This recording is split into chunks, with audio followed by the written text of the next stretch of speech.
इतिहास परिचय हो राष्ट्रको र नागरिकको। इतिहासले हाम्रो अस्तित्वको परिचय दिन्छ भने त्यही परिचय नै हाम्रो अस्तित्व पनि हो। अर्थात् राष्ट्रको इतिहास त्यस राष्ट्रका नागरिकको अस्तित्व पनि हो र परिचय पनि। हाम्रो देशको परिचय खोज्ने हो भने हामी त्यस नागरिक हौँ जुन देशमा शान्तिका दूत भगवान गौतम बुद्धको जन्म भएको थियो। संसारका प्रायः राष्ट्रहरूलाई आफ्नो उपनिवेश बनाउँदै कहिले सूर्य नअस्ताउने देश बनेको ब्रिटिससँग 1 वर्ष युद्ध गरी आफ्नो बहादुरताको परिचय दिएर उपनिवेश बन्नु नपरेको वीर गोर्खालीहरूको देश हो हाम्रो। इतिहासले दिएको यही परिचय नै हाम्रो परिचय बनेको छ भने हामी हाम्रो इतिहासलाई सम्मान किन नगर्ने? इतिहास खोजीको विषय हो, त्यसकारण इतिहासका नपल्टेका पानाहरूको खोजी हुनुपर्छ।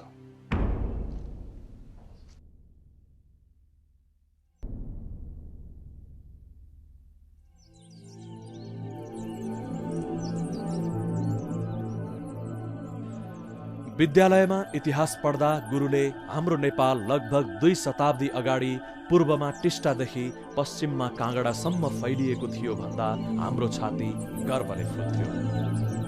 श्री 5 बडा महाराजा धिराज पृथ्वीनारायण शाहले सुरु गरेको एकीकरण अभियानका कारण आज हाम्रो अस्तित्व र परिचय बनेको बुझेपछि हाम्रो मनमा उनीप्रति पूर्ण सम्मानको भावना उत्पन्न भएको थियो। आज पनि त्यही भावना यथावत छँदैछ।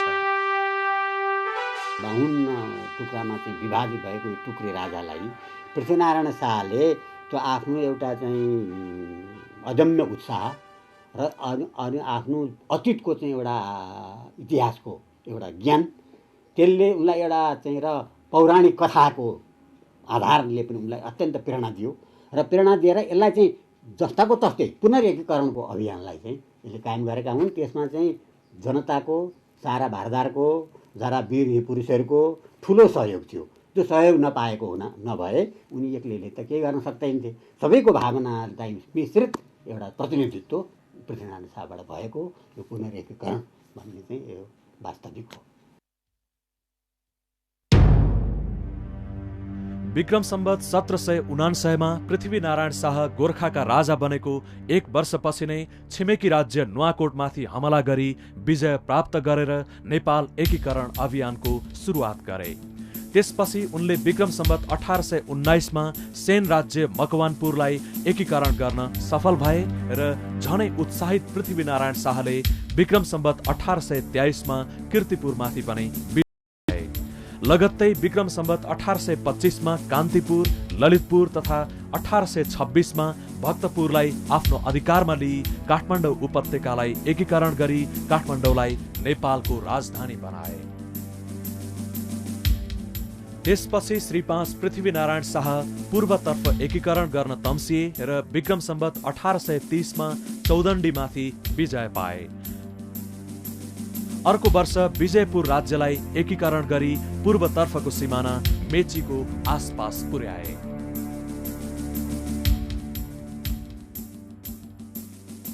पृथ्वीनारायण शाहको निधनपछि उनका जेठा छोरा प्रताप सिंह शाहले चितवनलाई नेपालमा गाभे।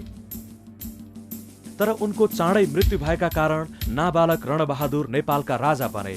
नायबीको रूपमा राजमाता राजेन्द्र लक्ष्मीले शासनको डोर आफ्नो हातमा लिई ससुराको एकीकरण अभियानलाई निरन्तरता दिइन् र विक्रम सम्वत 1834 देखि 1842 सम्ममा उनले 24 राज्यहरू अन्तर्गतको लमजुङ, तनहुँ तथा कास्कीलाई नेपालमा एकीकरण गरिन्। राजमाता राजेन्द्र लक्ष्मीको मृत्युपछि नाबालक राजा रणबहादुर शाहको नायबीको रूपमा पृथ्वीनारायण शाहका कान्छा छोरा बहादुर शाह शासन सत्तामा आए र उनले आफ्ना पिताको एकीकरण अभियानलाई पूर्वतर्फको सिमाना सिक्किमको 3/3 भूभाग जितेर टिस्टा नदीसम्म पुर्याए।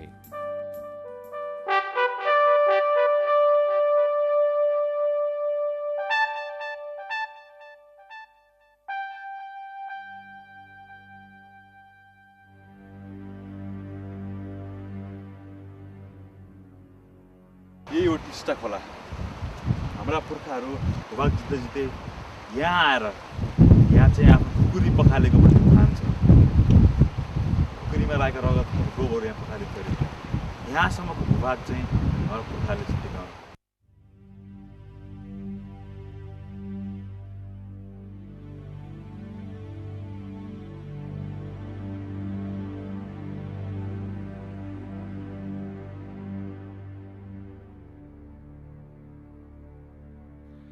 त्यसपछि उनले पश्चिमतर्फ ध्यान केन्द्रित गरे र बाँकी रहेका 24 राज्यहरूमा 1844 सम्ममा अधिकार जमाए।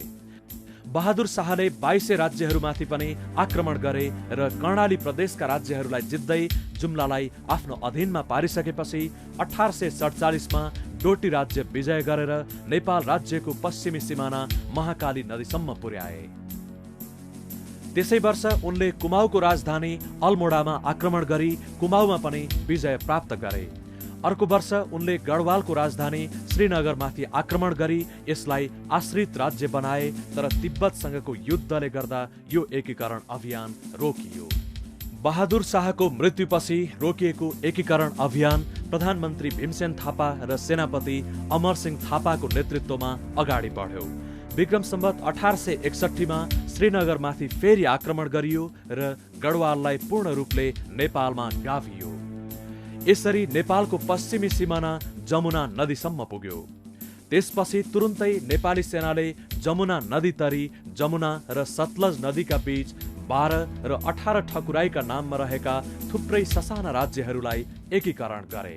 विक्रम सम्वत 1863 मा अमरसिंह थापाले सतलज पार गरी विभिन्न ठाउँहरू जित्दै काँगडा शहरमा आक्रमण गरे, तर रावी नदीसम्म पुगिसकेको नेपाली सेनाले काँगडा किल्लालाई जित्न भने सकेन।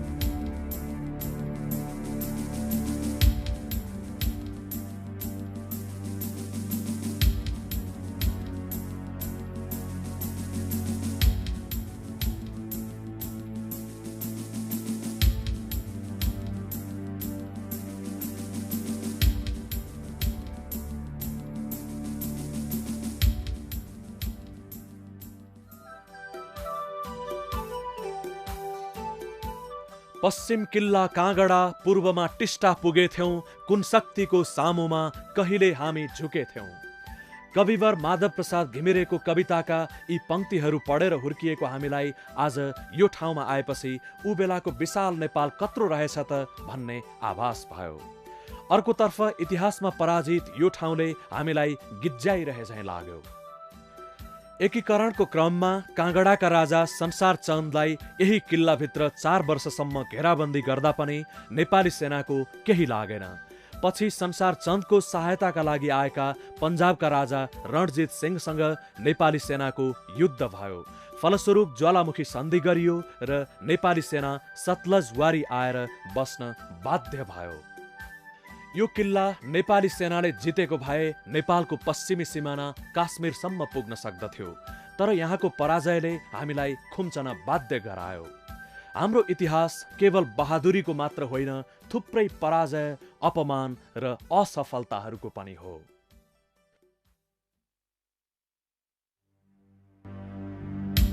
यसरी विक्रम सम्वत 1799 मा पृथ्वीनारायण शाहबाट सुरु भएको नेपाल एकीकरणको अभियानले विक्रम सम्वत 1863 मा काजी अमरसिंह थापासम्म आइपुग्दा पूर्वमा टिस्टादेखि पश्चिममा सतलजसम्म एकीकृत भएर विशाल नेपालको रचना भयो।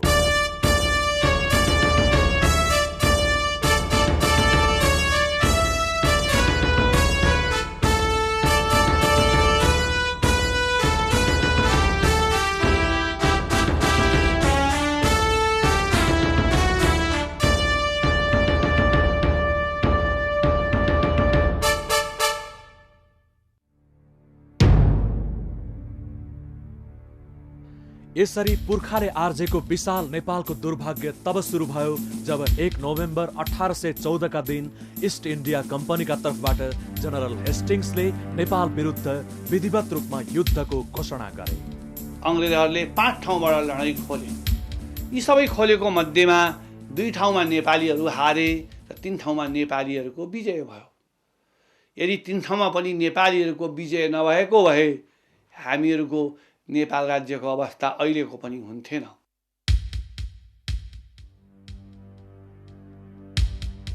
नेपाल अंग्रेज बीचको युद्धको मोर्चा मध्ये सुदूरपश्चिम तर्फको रक्षाको भार अमरसिंह थापामाथि थियो र उनी यही ठाउँबाट युद्धको मोर्चा सम्हाल्थे। सतलज भेगबाट नेपालमा आक्रमण गर्न खटिएका अंग्रेज जनरल अख्तर लोनीले अमरसिंह थापालाई हामीसँग मिल्न आऊ, पश्चिमी भेगको शासन सत्ता दिन्छौं भन्ने प्रलोभन देखाएका थिए। तर अमरसिंह थापा अंग्रेज सेनाको लोभमा फसेनन् र वीरतापूर्वक लडेर किल्ला जोगाइरहे। यसरी सतलज हत्याउन नसक्ने भएपछि अंग्रेजहरू अर्को युद्ध मार्गबाट नेपाली भूमिमा छिरे।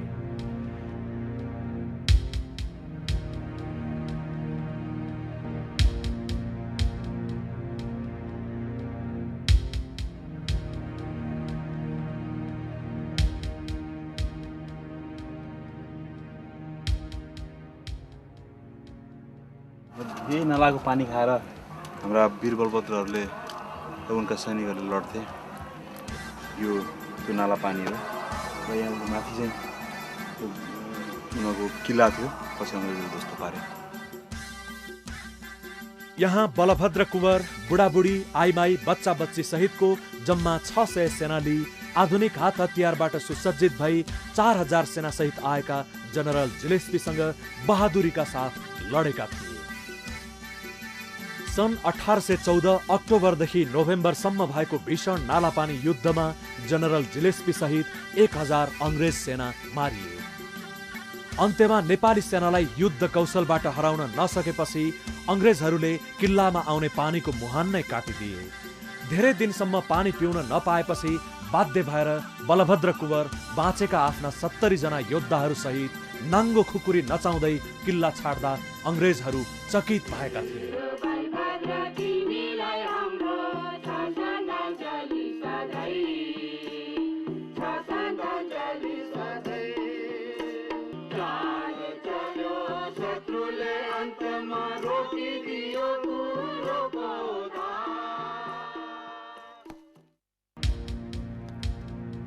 यी तिनै स्मारकहरू हुन् जुन अंग्रेजहरूले आफ्ना बहादुर शत्रुहरूको सम्मानमा निर्माण गरेका थिए। यसलाई आत्मसात गर्न पाउँदा गर्वले मुटु ढक्क फुलेर आउँछ, पाखुरामा रक्त सञ्चार बढ्छ अनि भन्न मन लाग्छ, जय वीर पुर्खाहरू।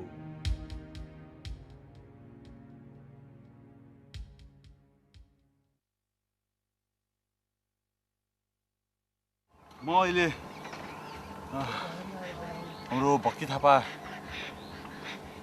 अमरसिंह थापाले लडेको ठाउँ मलाउन किल्लातिर जानेछु। यो किल्लामा अंग्रेजसँग पराजय भइसकेपछि हामीले अमरसिंह थापा र हाम्रो पुर्खाले चाहिँ फर्केर महाकाली वाडी आउने सन्धि गरेका थिए। त्यसकारण पनि यो ठाउँ हाम्रो लागि एकदम महत्त्वपूर्ण छ। इतिहासमा यी पाखाहरूमा हाम्रा धेरै वीरहरूले, हाम्रा धेरै पुर्खाहरूले चाहिँ प्रगत भएका छन्।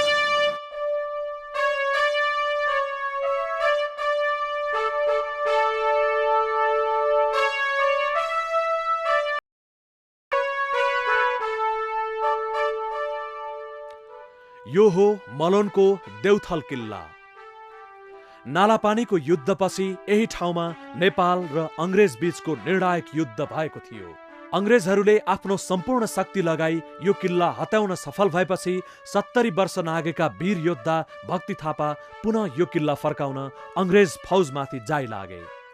तर अंग्रेजहरूको तोपबाट छुटेको आगोको गोला उनको छातीमा लाग्यो र उनी त्यही ढले।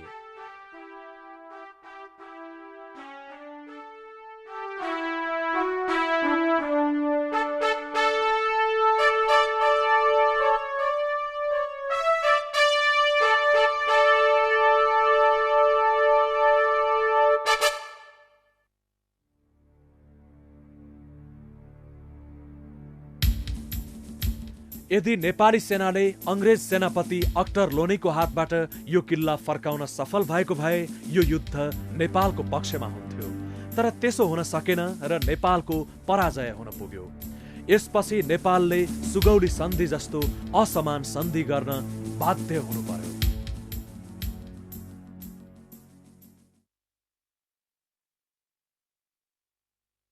सन् 1815 2 डिसेम्बरका दिन नेपालका तर्फबाट चन्द्रशेखर उपाध्याय र गजराज मिश्र तथा इस्ट इन्डिया कम्पनीका तर्फबाट लेफ्टिनेन्ट कर्णेल ब्राडशाहका बीच सुगौडी सन्धि भयो।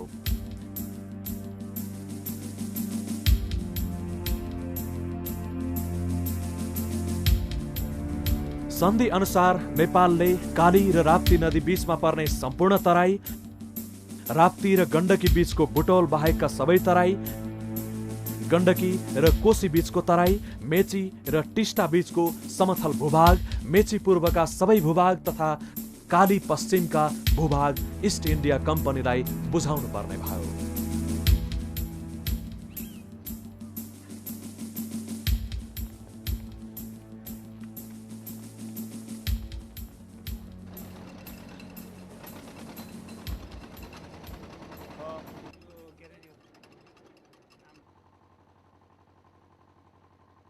किनभने सुगौली सन्धिमा सतलज नदीसम्मको हाम्रो सिमानाबारे केही उल्लेख छैन। त्यहाँ त खालि महाकाली नदीदेखि पारी त्यहाँको जनता, त्यहाँको भूभागसँग नेपालको राजाले कुनै पनि किसिमको सम्पर्क राख्न पाउने छैनन् भनेर भनिहाल्छ। तर कहाँसम्म भन्ने कुराको उल्लेख सुगौली सन्धिमा छैन। र त्यो चाहिँ के हो भने हाम्रो इतिहासलाई लोप गर्ने अथवा इतिहासको सत्यताबाट टाढा लैजाने अङ्ग्रेजहरूको त्यो बदनियत हो। सन् 1815 मे 15 का दिन नेपालको तत्कालीन सेनानायक अमरसिंह थापा र ब्रिटिस पक्षको तत्कालीन सेनानायक अख्तर लोधीका बिचमा भएको एउटा समझदारी अथवा सन्धि नै भने पनि हुन्छ त्यसलाई। त्यसमा चाहिँ महाकाली नदीदेखि सतलज नदीसम्मको क्षेत्र नेपालको हो भन्ने कुरा स्पष्ट रूपमा उल्लेख गरिएको छ। र लडाइँमा नेपाली पक्षको पराजयको कारण अझै पनि उसको अधीनमा रहेका जस्तो मलाउ, सबाथु, भिली, अर्की, यमुना र सतलजको बिचको क्षेत्र, यी विभिन्न क्षेत्रको उल्लेख गरेको छ त्यसमा, त्यो सन्धिमा। र त्यसले के देखाउँछ भने त्यसबेला नेपाल कहाँसम्म पुगेको थियो र वास्तविक रूपमा नेपालको सिमाना के हो भन्ने कुरालाई देखाउँछ। सन्धिमा जहिले पनि के हुन्छ भने तपाईँको र मेरो बिचमा सन्धि भयो भने मलाई पनि फाइदा हुनुपर्छ, तपाईँलाई पनि हुनुपर्छ। तर सुगौली सन्धि यस्तो असमान सन्धि हो जसमा नेपालले गुमाउनुदेखि बाहेक केही पनि पाएको छैन। उसले राजनीतिक क्षेत्र गुमायो, उसले भौगोलिक क्षेत्र गुमायो, उसले स्वतन्त्रताको अधिकार गुमायो। किनभने कुनै पनि बाहिरका मानिसहरूसँग अथवा कूटनीतिक क्षेत्रमा हामीले बाहिरको देशसँग सम्पर्क राख्न खोज्यौँ भने पनि त्यो ब्रिटिसहरूको अनुमति लिएर गर्नुपर्ने। त्यस पछाडि पूर्वपट्टि पनि सिक्किमका सन्दर्भमा पनि त्यही कुरा उल्लेख गरिएको छ कि त्यहाँ कुनै विवाद हो भने उनीहरू मध्यस्थ हुने, र यतापट्टि पनि महाकाली पारी कोहीसँग सम्पर्क राख्न नपाउने भन्ने जुन प्रावधानहरू त्यसमा छन्, यी सबै के हुन् भने असमानताका उदाहरण हुन्। यो सन्धिलाई नेपालका राजाले 15 दिनभित्रमा हस्ताक्षर गरी ब्राडशाहलाई बुझाउनु पर्ने भन्ने थियो। तर तराईका थुप्रै भूभाग गुमाउनु परेकोमा राजाको चित्त नबुझेपछि अङ्ग्रेजहरूले केही तराई फिर्ता गर्ने गरी 8 डिसेम्बर 1816 मा मकवानपुरमा सन्धि भयो, जस अनुसार कोशीदेखि गण्डकी तथा गण्डकीदेखि राप्तीसम्मका केही तराईका भूभागहरू नेपालले फिर्ता पायो।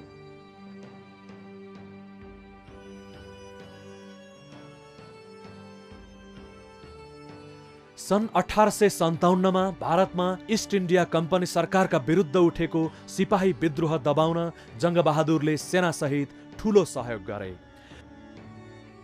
त्यसबाट खुसी भएर अङ्ग्रेजले 1860 को नोभेम्बरमा सुगौली सन्धि अनुसार नेपालले गुमाएको भूभाग मध्ये केही तराई फिर्ता दियो। यसरी सुगौली सन्धि पश्चात 2 पटक तराईका केही भूभाग फिर्ता भएपछि वर्तमानको नेपाल बनेको हो।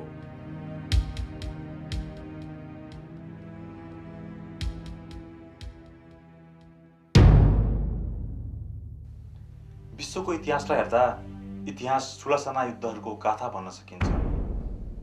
युद्धबाट देशहरू बन्ने र भत्किने थुप्रै उदाहरणहरू पाइन्छन्। इतिहासमा बनेको विशाल नेपाल ब्रिटिसहरूसँग युद्ध गरिसकेपछि एक सानो पहाडी राष्ट्रमा परिणत भयो, अर्थात् राष्ट्रले थुप्रै भूभाग ब्रिटिस इन्डियालाई सुम्पिसकेपछि कमजोर बनेको राष्ट्र नेपाल ती भूभागहरूप्रति आजसम्म पनि चुपचाप भएर बसिरह्यो।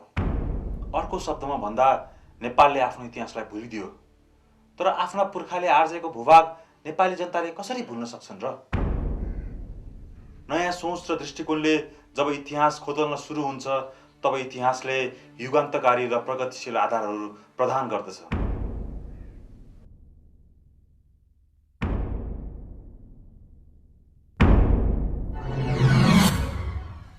सुगौली सन्धिमा गुमेका भूभागको जिम्मेवारी बेलायतले लिनुपर्दछ। इस्ट इन्डिया कम्पनी भनेको बेलायतको उत्तराधिकार प्राप्त एउटा संस्था हो। त्यसकारण सुगौली सन्धि हामीले इस्ट इन्डिया कम्पनीसँग गऱ्यौँ भने पनि त्यो बेलायतसँग भएको हो। र जब बेलायतबाट भारत स्वतन्त्र भयो, त्यो पनि इन्डिया इन्डिपेन्डेन्ट एक्ट भन्ने चाहिँ ब्रिटिस पार्लियामेन्टबाट एक्ट पास गरेर भएको चाहिँ स्वतन्त्रता हो। यसले के बुझाउँछ भने बेलायत सरकार सुगौली सन्धिप्रति सिधा उत्तरदायी छ। किनभने नेपाल भन्ने मुलुक स्वतन्त्र मुलुक हुँदाहुँदै नेपालको भूभाग अनिर्णित अवस्थामा उसले जसरी छाडेर गएको छ, त्यसको जिम्मेवारी ती भूभाग नेपालमा एकीकृत नहुन्जेलसम्म उसले लिनैपर्छ। र यो प्रयासमा बेलायतको भूमिका महत्त्वपूर्ण हुनुपर्छ।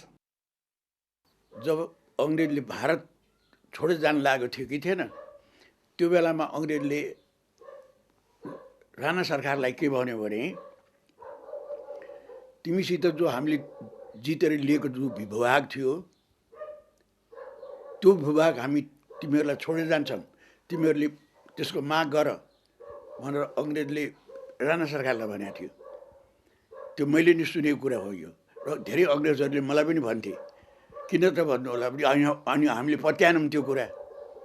अनि राणा सरकारले चाहिँ के भन्यो त भने त्यो बेलाको प्राइम मिनिस्टरले, अर्को सेकेन्ड म्यानले हामीसित कुरा गर्दा के भन्यो भने यति सानो नेपाललाई त अठ्याएर राख्न हामीलाई मुस्किल परिरहेछ, आज छोडो कि भोलि छोडो जस्तो भइरहेछ।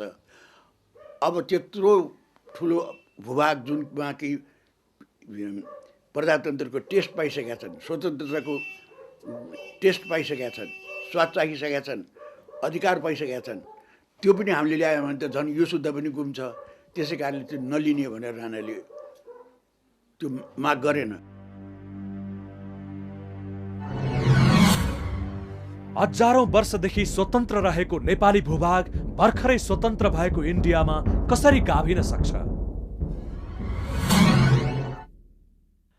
कसैले पनि बिर्सन नहुने एउटा प्रमुख ऐतिहासिक यथार्थ के हो भने नेपाल धेरै लामो समयदेखि स्वतन्त्र रहेको राष्ट्र हो र एउटा स्वतन्त्र र सार्वभौम राष्ट्रको भूभाग एक नवनिर्मित राष्ट्रमा गाभ्ने अधिकार कसैसँग रहँदैन।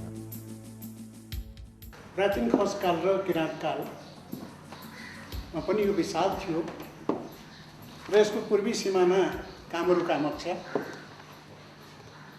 दक्षिण सिमाना कतुर र पश्चिम सिमाना काङ्गडा सतलज।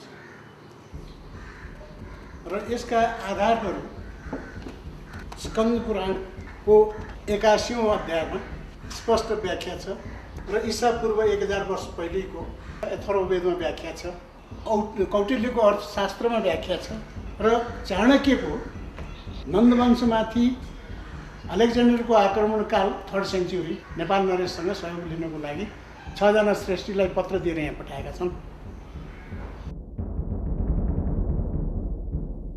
2200 वर्ष पुरानो सम्राट अशोकको लुम्बिनीमा स्थापित अशोक स्तम्भ, जहाँ हिद बुद्ध जाते नेपाल अथवा बुद्ध यस ठाउँमा जन्मेका थिए र यो नेपाल हो भनेर प्रश्न गरेको छ। यो 2200 वर्ष पुरानो सम्राट समुद्रगुप्तको इलाहाबाद स्थित शिलालेखमा नेपालको पूर्वी सिमाना कामरू कामक्सा, दक्षिणी सिमाना पाटलिपुत्र कतुर र पश्चिममा उदमपुर भनेर जुन व्याख्या गरिएको छ। कामक्सा भनेको आसाममा पर्छ, आसामको राजधानी, र पाटलिपुत्र भनेको पटना, कतुर भनेको इलाहाबाद नजदिक र उदमपुर भनेको उत्तर पश्चिम पन्जाब। र यो ईसाको 350 वर्ष पहिलेको शिलालेख हो। त्यस अवस्थामा नेपाल विशाल थियो र लिच्छवीहरू किराँतहरूको अन्त, लिच्छवीहरूको शासनको प्रारम्भकाल थियो। त्यो अवस्थामा लिच्छवीहरू कमजोर हुँदै गइसकेपछि यो देश 53 टुकडामा विभाजित भयो।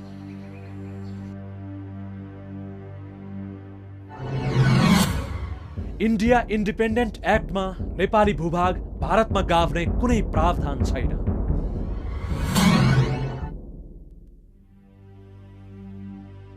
इन्डिया इन्डिपेन्डेन्स एक्ट चाहिँ ब्रिटिस पार्लियामेन्टले जुलाई 18मा पास गरेको हो।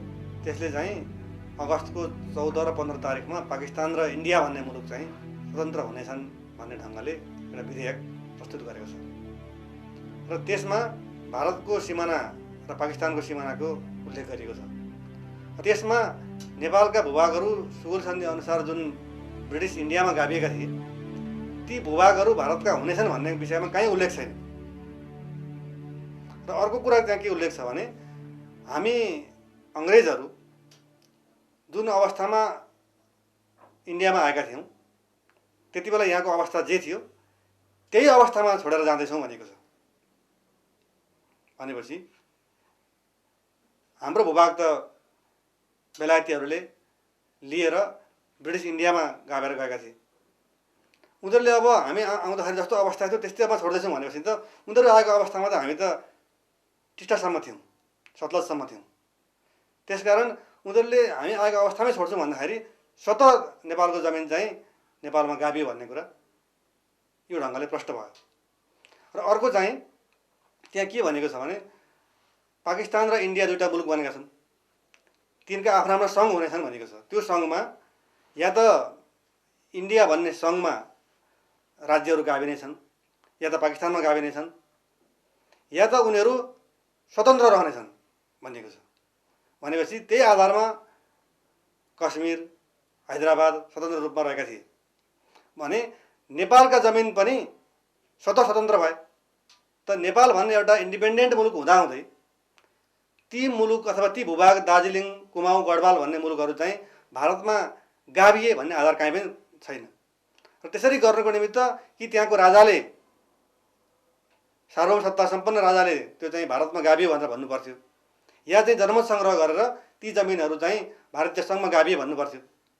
न त त्यहाँ दार्जिलिङमा राजा थियो न त्यहाँ जनमत सङ्ग्रह भएको छ।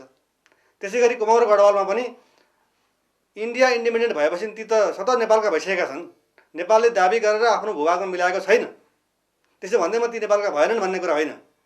भने ती मुलुकहरू चाहिँ भारतमा गाभिएर भारतको अङ्ग बन्नुपर्ने कुनै आधार कुनै वैधानिकता छैन। गोर्खा सेनाबारे त्रिपक्षीय सन्धि गरियो तर नेपाली भूभागबारे सबै मौन रहे। सन् 1815मा अङ्ग्रेजहरूले नेपालसँग केवल भूमि मात्र लिएका थिएनन्, गोर्खालीहरू पनि लिएका थिए। जुन पल्टनले पछि बेलायतलाई प्रथम र दोस्रो विश्वयुद्धमा ठूलो मद्दत पुगेको थियो। जब भारत स्वतन्त्र हुने सन्दर्भ आयो गोर्खा सैनिक बेलायत र भारत बीच बाँडफाँड गर्ने निर्णय भयो र नेपाललाई समेत राखेर त्रिपक्षीय सन्धि भयो। तर नेपालको भूमिको बारेमा कुनै किसिमको सोच न त बेलायतले राख्यो न नेपालले, न त भारतले नै त्यस्तो उदारता देखायो। 1947मा बेलायत भारत र नेपालका बीचमा जुन त्रिपक्षीय सन्धि भयो त्यो चाहिँ बेलायतलाई पनि भारतलाई पनि गोर्खाली सेना चाहिएको हुँदा नेपाललाई पनि समाविष्ट गरेर सन्धि गरियो। तर नेपालको भूभाग सुगौल सन्धिमा जति गुमेको थियो त्यो भूभाग चाहिँ अब बेलायतलाई चाहिएन र भारत चाहिँ त्यो भूभाग दिन चाहँदैन थियो। र नेपाल सरकार तत्कालीन नेपाल सरकार पनि स्वार्थको कारणले ती भूभागको बारेमा कुरा उठाउन तयार थिएन। यसरी बन्देतपूर्ण ढङ्गले हाम्रो जमिन चाहिँ भारतमै रह्यो र उनीहरूलाई आवश्यक परेको हुँदा आफ्नो राष्ट्रिय स्वार्थको कारणले गोर्खाली सेनाको चाहिँ विभाजन भयो।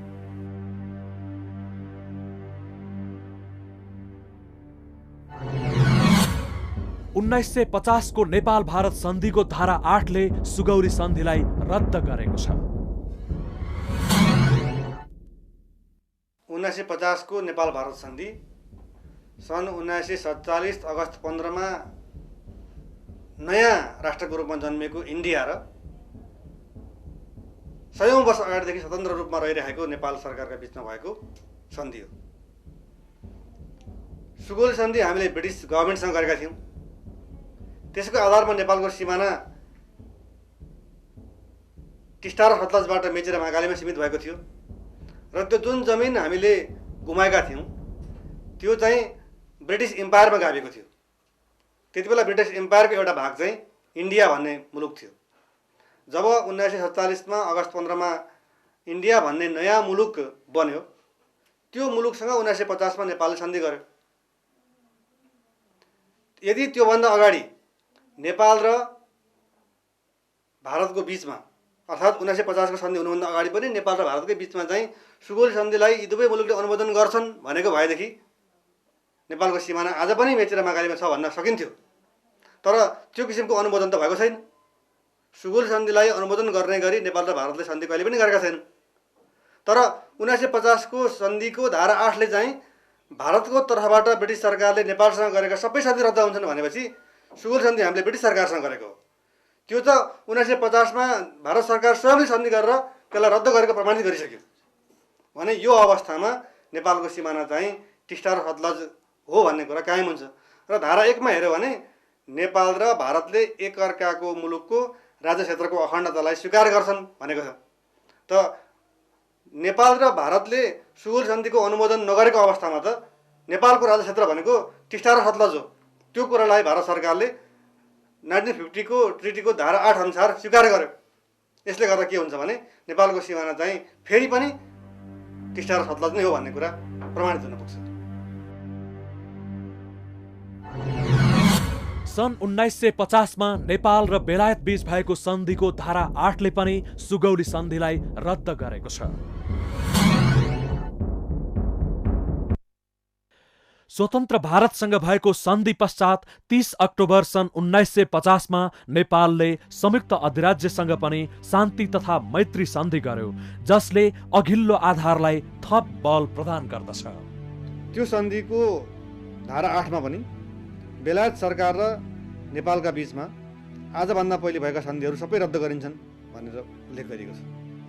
अझ त्यहाँ त के भने सन् 1923 मा काठमाडौँमा भएको सन्धि र त्योभन्दा अघि भएका सन्धि भनेपछि सन् 1923 मा भएको सन्धिमा पनि सुगौली सन्धिको प्रसङ्ग उठाइएको छ भने ती सन्धि खारेज गरिन्छन् भनेपछि सुगौली सन्धिलाई बेलायतले पनि औपचारिक रूपमा खारेज गरेको प्रमाणित हुन्छ। सन्धिबाटै हामीले जमिन गुमाएका थियौँ, सन्धिबाटै हामीले जमिन फिर्ता पायौँ।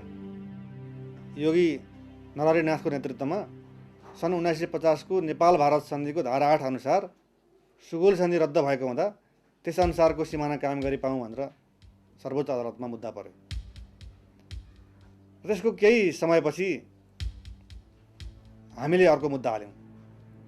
हामीले हालेको मुद्दाको आधार चाहिँ के थियो भने सन् 1950 मा भएको नेपाल र बेलायत सरकार बीचको सन्धिको धारा 8 ले पनि यसभन्दा पहिले बेलायत र नेपालका बीचमा भएका सन्धिहरू रद्द गरिन्छन् भनेको हुँदा बेलायत सरकारसँग सुगौली सन्धि भएकोले बेलायत यसप्रति उत्तरदायी छ। हामीले मुद्दा जब हाल्न दर्ता गर्नु गयौँ त्यहाँ हामीलाई के भनियो भने भारत सरकार रिसाउने काम तपाईहरु किन गर्नुहुन्छ? हाम्रो जमिन गइरहेको छ, नेपाल आमाको अभिन्न अङ्ग काटिएको छ, त्यसबारेमा संवेदनशील हुनुका सट्टा त्यो न्यायालयको एउटा जिम्मेवार व्यक्तिले हामीलाई चाहिँ भारत सरकारसँग न्यु खोज्ने काम नगर्नु भनेर चाहिँ रिसाएर उहाँले भन्नु। तर मुद्दा हामीले राख्यौँ, दर्ता भयो। एउटा महत्त्वपूर्ण डकुमेन्ट म प्रस्तुत गर्न चाहन्छु भन्दा भन्दै त्यसलाई कुनै सुनवाई नगरिकन न्यायालयले हाम्रो विपक्षमा निर्णय गर्यो।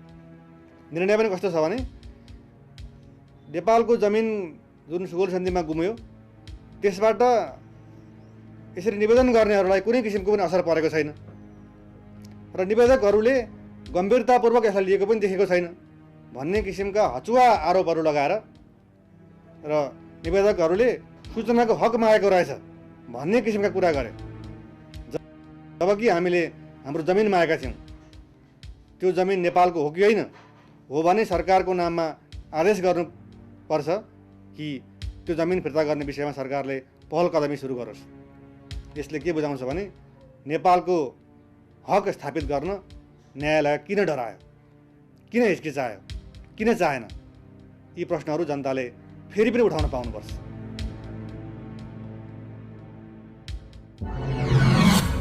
नेपाली भूभाग भारतमा उपनिवेशका रूपमा छन्।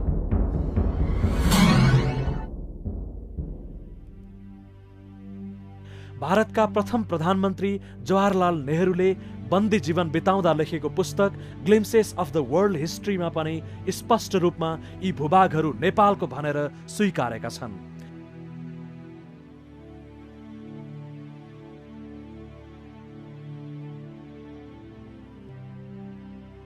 त्यस्तै सन् 1817मा ब्रिटेन र सिक्किम बीच भएको सन्धिमा पनि त्यो कुरा स्वीकार गरिएको छ।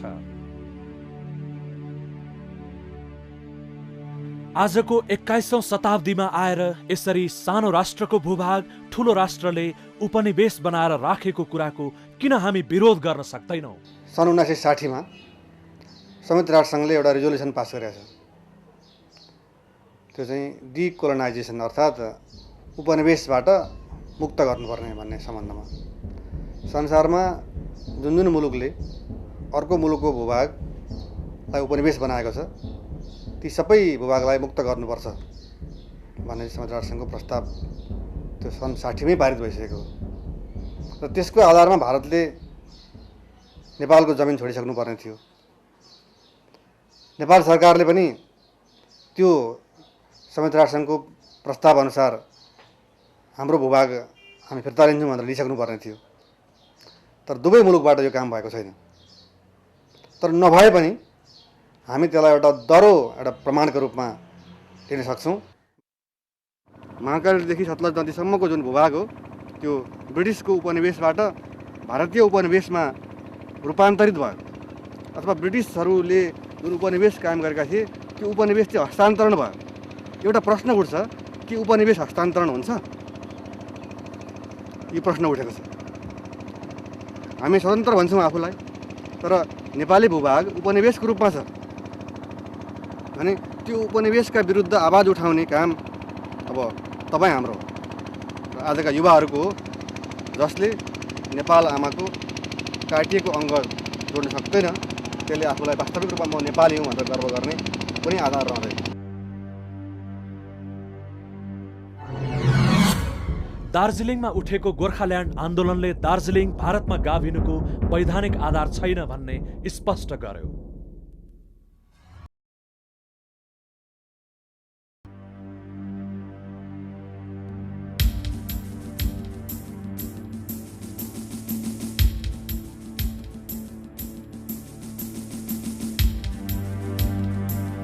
टिस्टा र मेचीको बीचमा पर्ने दार्जिलिङ जिल्लामा सन् 1986 मे 12 तारिखदेखि गोर्खाल्यान्ड आन्दोलन सुरु भयो र त्यस आन्दोलनमा थुप्रै नेपालीहरूले वीरगति पाए। सुभाष घिसिङले नेपालका राजा श्री 5 वीरेन्द्रलाई दार्जिलिङ नेपालको हो भनी बिन्ती पत्र दिए। त्यसमा उनले आह्वान गरेका थिए कि हामी मौसुफका रैती हौं, तर राजाको पक्षबाट यस विषयमा कुनै उत्तर गएन। सन् 1991 मा सुभाष घिसिङले भारतीय प्रधानमन्त्रीलाई दार्जिलिङ क्षेत्रको वैधानिक स्थिति स्पष्ट पार्न माग गर्दै चिठी लेखे र 1992 मा नेपालका तत्कालीन प्रधानमन्त्री गिरिजा प्रसाद कोइरालालाई पनि चिठी पठाए। अन्त्यमा कसैबाट पनि समाधान नमिलेपछि सुभाष घिसिङले भारतीय सुप्रिम कोर्टमा मुद्दा हाले।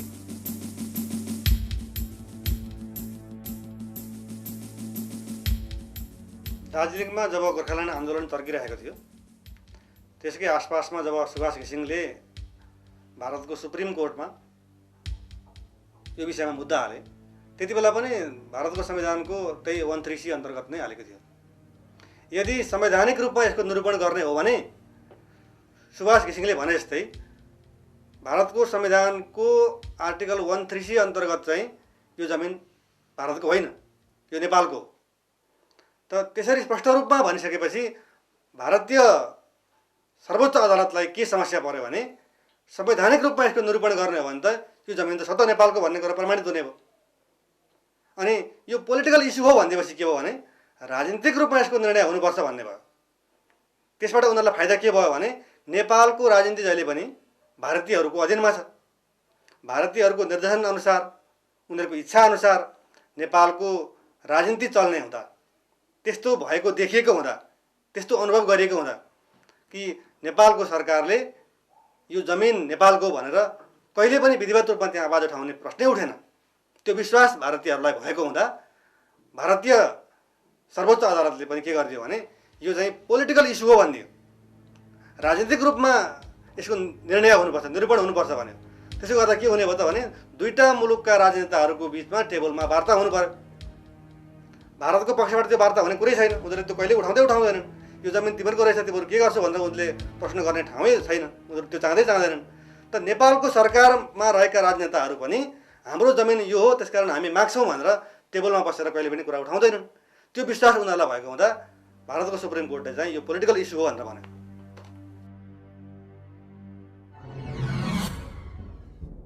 गोवा र हङकङ फिर्ता लिन्छ भने दार्जिलिङ लगायतका गुमेका अरू भूभागहरू किन फिर्ता नलिने?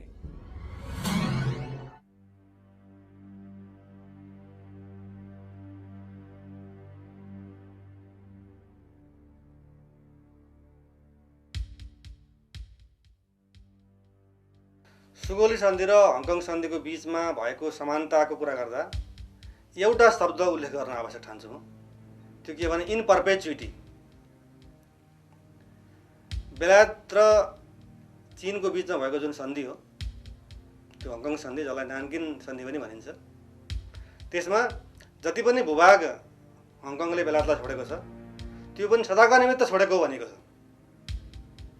त्यसै गरी नेपाल र इस्ट इन्डिया कम्पनीको बिचमा जुन सन्धि भयो त्यो सन्धिमा पनि जुन भूभाग नेपालले छोड्नुपर्छ भनेको छ ती भूभाग पनि इन पर्पेचुइटी भन्ने शब्द उल्लेख गरेर छोड्नुपर्छ भनेको छ।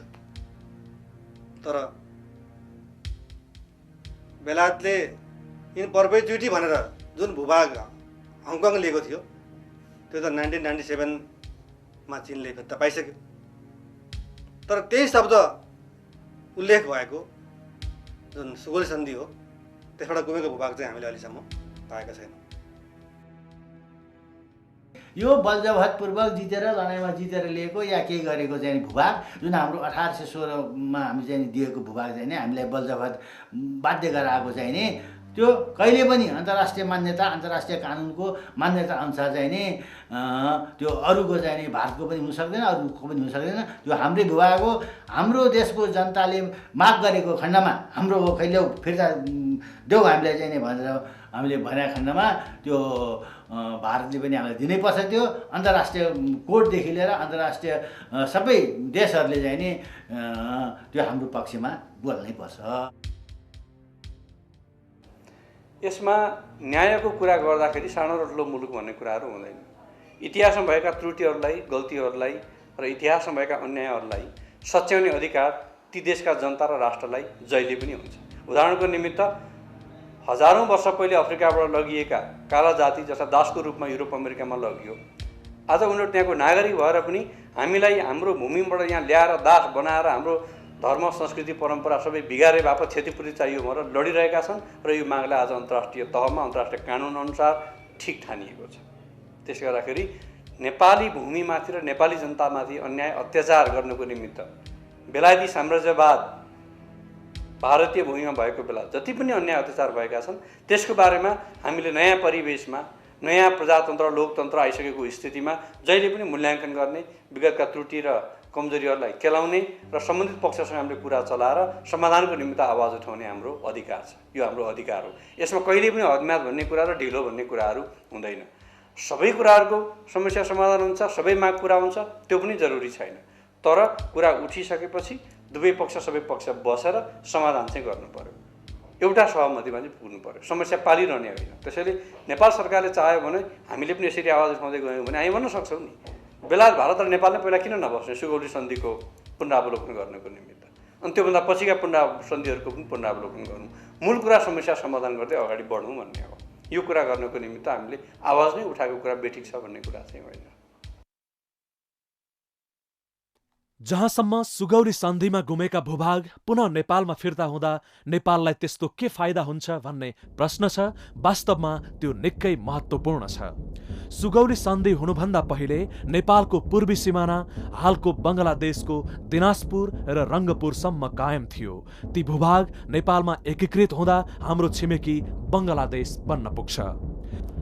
बंगलादेश हाम्रो छिमेकी भएपछि नेपाल पारवहनमा भारतीय प्रभुत्वबाट मुक्त हुने मात्र होइन, यसले नेपालको भू राजनीतिमै आमूल परिवर्तन ल्याउँछ।